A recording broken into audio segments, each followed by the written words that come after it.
This week we're going to add one additional movement to our shin box series that we've already been looking at to increase your hip flexibility and strength.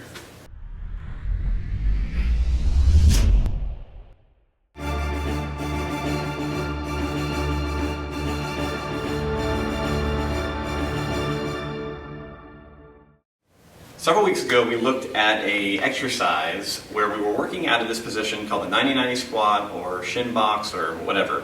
As I mentioned in that previous video, and you can check out the link to that blog, this is a really common position that you see throughout the world in modern dance and yoga and martial arts.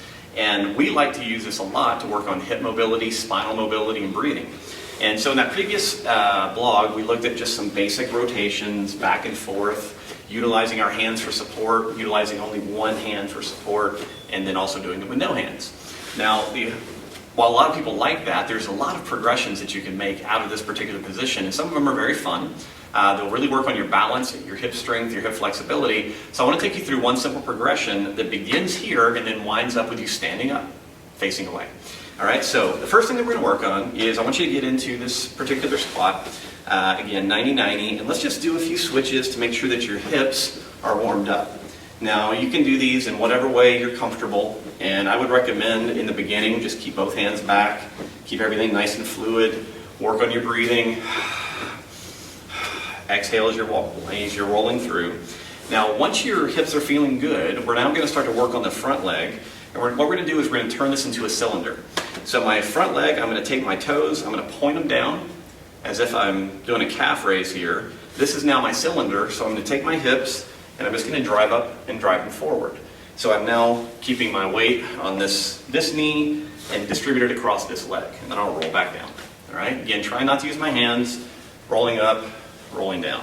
Do that 5 or 6 times, making sure that it's nice and comfortable. And if this is tight, feels uncomfortable in your hip, you can look at some of the other blogs that we've gone over to give yourself a little bit more hip mobility. Now, once you're comfortable in that position, the next step in this is to go to standing. And the process is pretty simple. As you're first learning this, you can use chairs to help you. You can use a wall.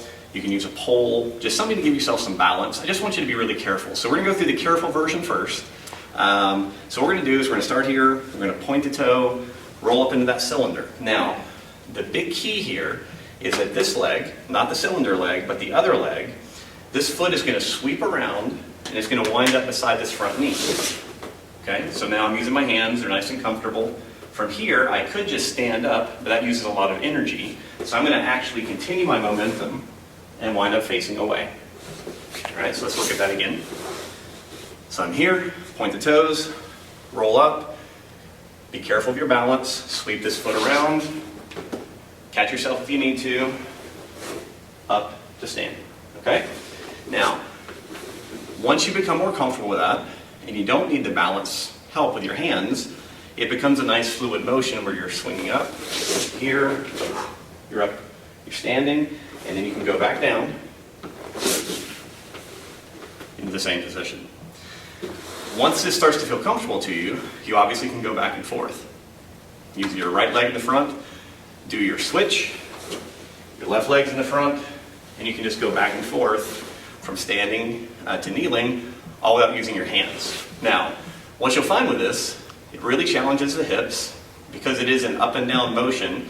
It's going to challenge your balance, it's going to challenge your vestibular system, and if you do it fast enough or long enough, you'll also get your heart rate up. So I like to use it a lot personally as a part of my warm-up for whatever training I'm going to be doing because it makes my hips feel great.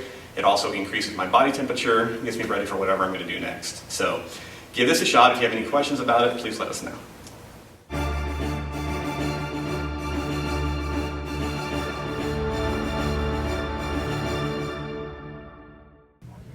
Put the other one in your hand and then pull one out.